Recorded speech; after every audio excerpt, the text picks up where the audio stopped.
So I'm not seeing the developing your team program right off the bat. So Dave, do you see it there? Yeah, let me take a quick look for that. So a couple of key things when you're talking about your team. One is there's, like I was talking about earlier, that the military's done a whole lot of studies as to what's the quickest way to develop teams and how to have them ready in all situations. And again, you may not be big war aficionados, but they are really good at developing best practices because they've got a whole lot at stake, literally lives at stake, in trying to figure out what works best. And I will add to the additional resources later. One of the books that I went through, I believe it was McChrystal, went through and basically talked about what they learned, they being the armed forces, in how to develop the best teams. And what they realized was that the Snowflake model, in essence, that Harvard University and the Kennedy Center of Public Service came up with is the best way, was that you could have a hierarchy. I'm in charge, you're next, after you, and this top-down approach. And the problem is that as soon as you don't end up with perfect information, that system breaks down. Now, in the world we live in today, how often do we end up with perfect information? Yeah, not so often. So that approach didn't work. So then the next thing that they tried was... Sorry to interrupt. It looks like we uploaded developing your campaign strategy twice. Excellent. Developing your team might have not gotten uploaded. Okay. So it's probably on your computer. I will try one more look in there, and we'll see what's happening, and I will continue with my story of the Snowflake, because this is the power of how to deal, especially with when you don't end up with all the leverage that you do when you control somebody's W-2 and somebody's health insurance benefits, which is what you end up with in volunteerism. But I will take a short pause while I go through and take a look one more time to go through and see what we got here. Damian,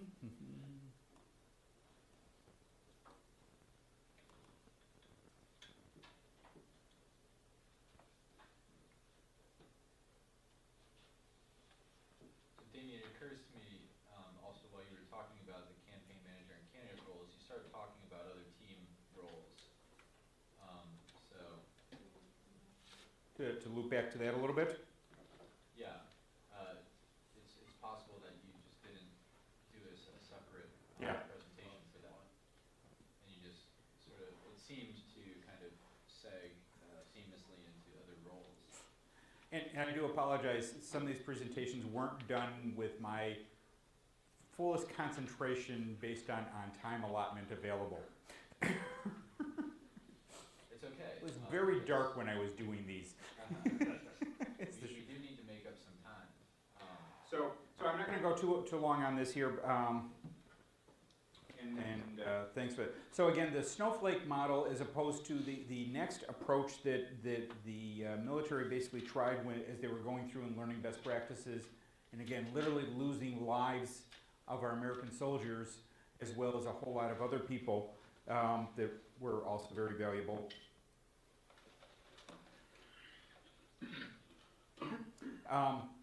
Was that the next approach, again, top-down, if you've got perfect information, may be the best way to do it.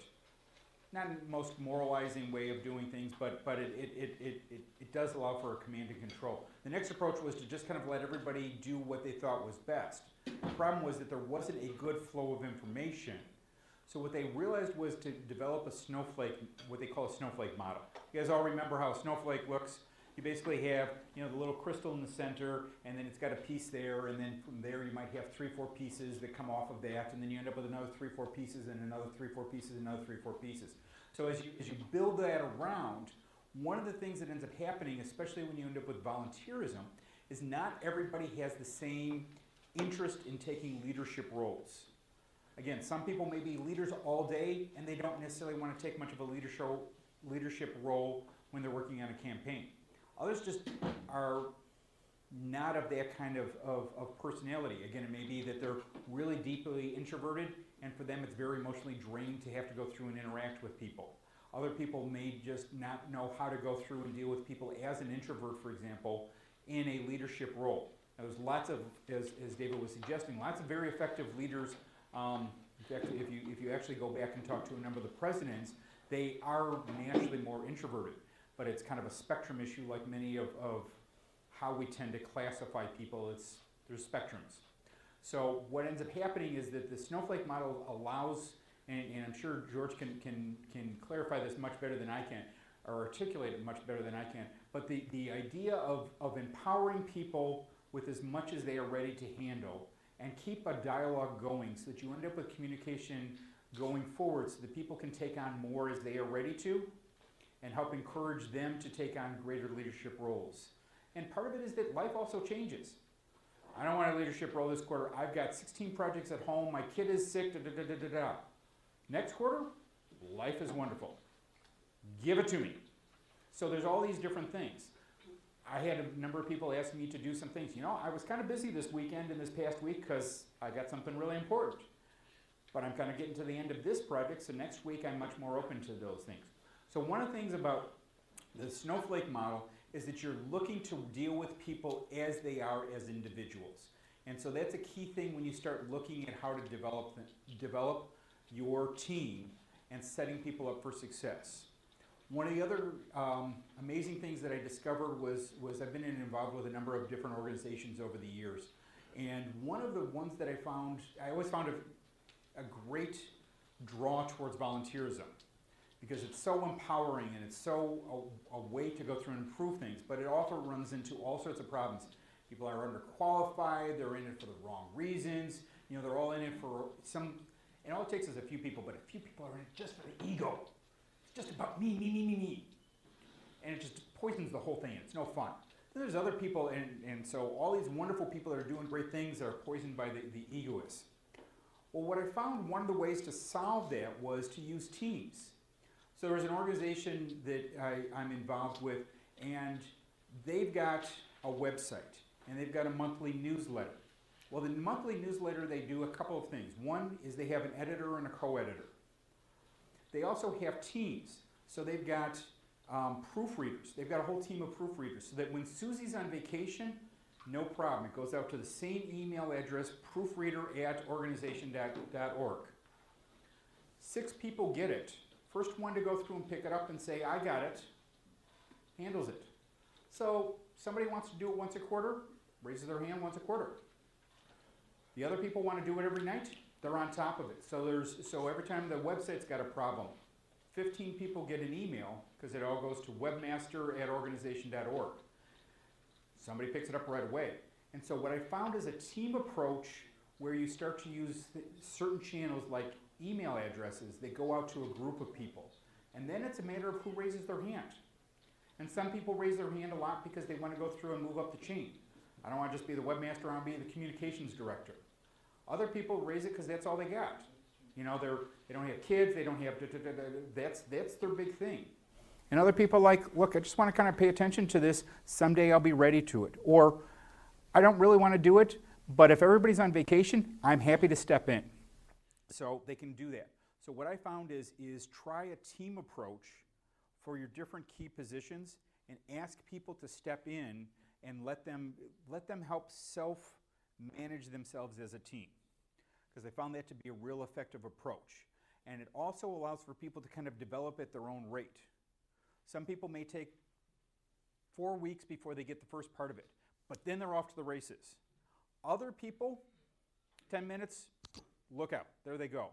And other people, 6 months and they still don't get it. It's great. If you use a team approach, everybody can kind of help each other. And it also lets certain people kind of be the coach for somebody else. And we're kind of using that whole coaching model or communication, campaign allies as another way. That way everybody can step up to their own things. Any key questions that you guys might have about how to go through and handle development of your campaign staff?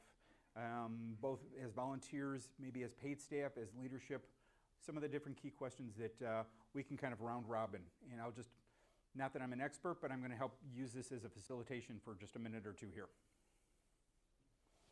Well, you talked about people being introverts in this,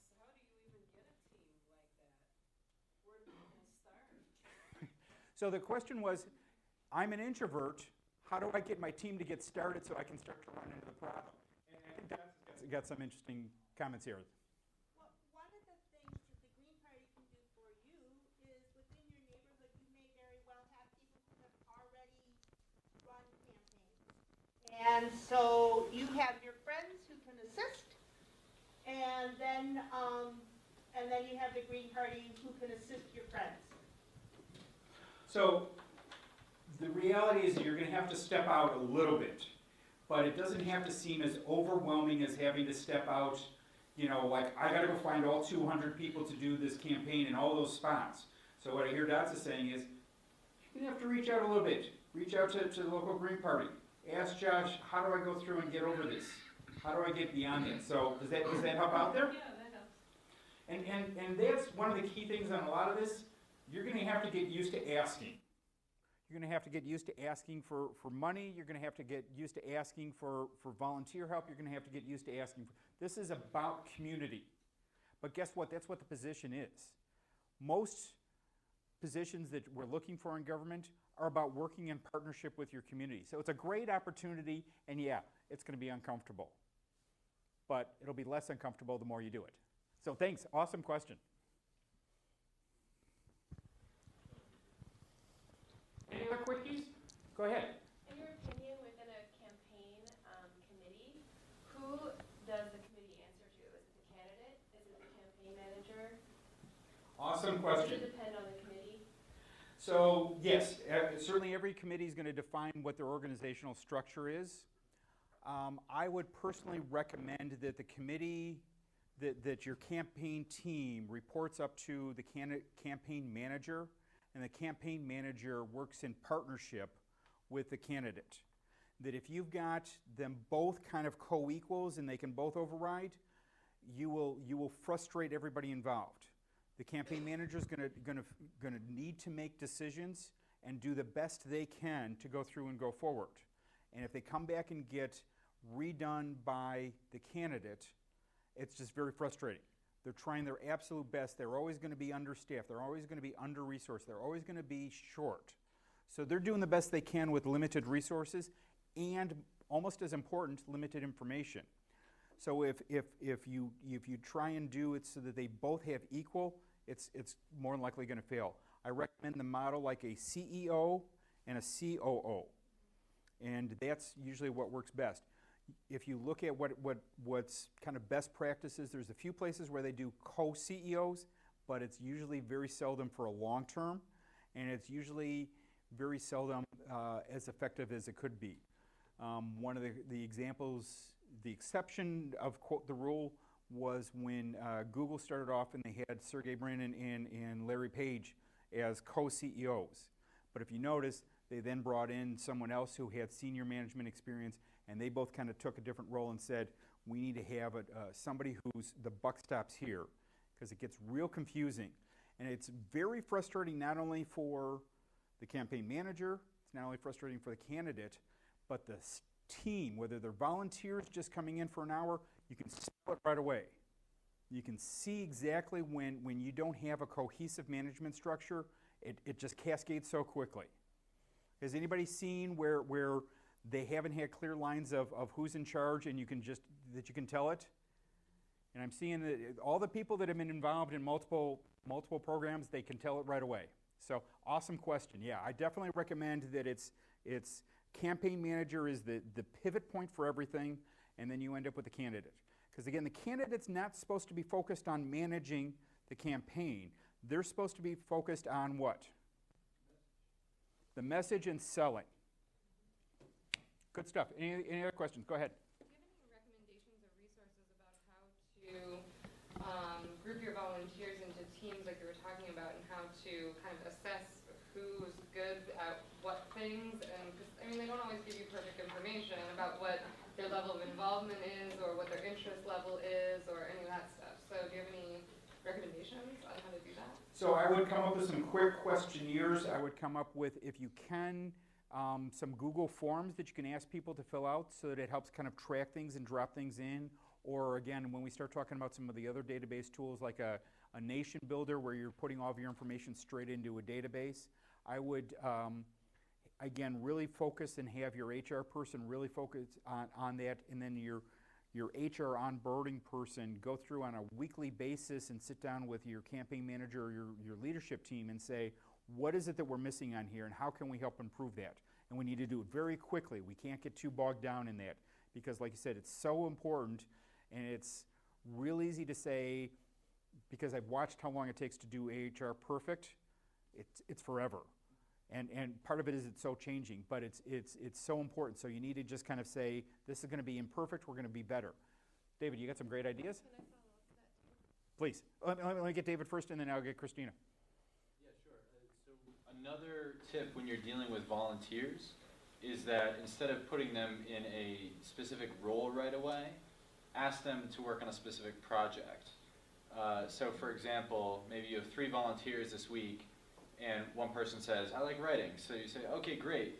Can you help me write this press release? And then another person says, I like writing too. Okay, awesome. Could you help me write this issue paper? And then you can take a look. So you can take a look at how they do with those specific projects before you make a decision about, okay, who is going to be the communications director. Yeah, because again, if sort of someone walks in the door and says, hey, I'm great at communications, and you say, great, you're the communications director, that could lead to a tough situation if they don't live up to that. And having been on both sides of that, on the one hand, somebody looked at me and said, you're not qualified to do X, and really I was, but I didn't have the right magic word for them. So they never assessed that. I ended up walking away. On the other hand, I've had other times where they've given me way too much responsibility. Again, part of it is like David was suggesting, but often it's because it's not well enough framed to begin with. If you want me to be communications director, do you have the plan written? Well, more than likely, if you're just handing it to me right off the street, you probably don't have a good plan, which means that's what I need to do, and you're going to get all frustrated because the first thing I ask is, what's the plan? And you're like, no, I need you to write 14 press releases. And I'm like, what's the plan? Because that's what I write my press releases to. So it's a great point of don't back up the truck and dump them. And I've seen this in a lot of literally in disaster response work where that's what they've sometimes done. And it's really a recipe for failure. Christina, you had some great ideas too. Yeah, really great ideas. What's your name again? Damian. Damian, nice to meet you. I just wanted to emphasize something Damian said, which is to ask. One strategy that I found to be really helpful when we have people come in, or even just like with my committee, is to sit down and if your question is, what do you want to do, just ask, what are your goals in coming here? And not only does that give you a sense of what people want to do, but then it also builds rapport with them because you're taking a personal interest in them. And then it feels like our project and not just your project that you all are my project that you're all helping me with. We're doing this together. So Awesome. Good stuff. I think we've kind of moved to the next spot here.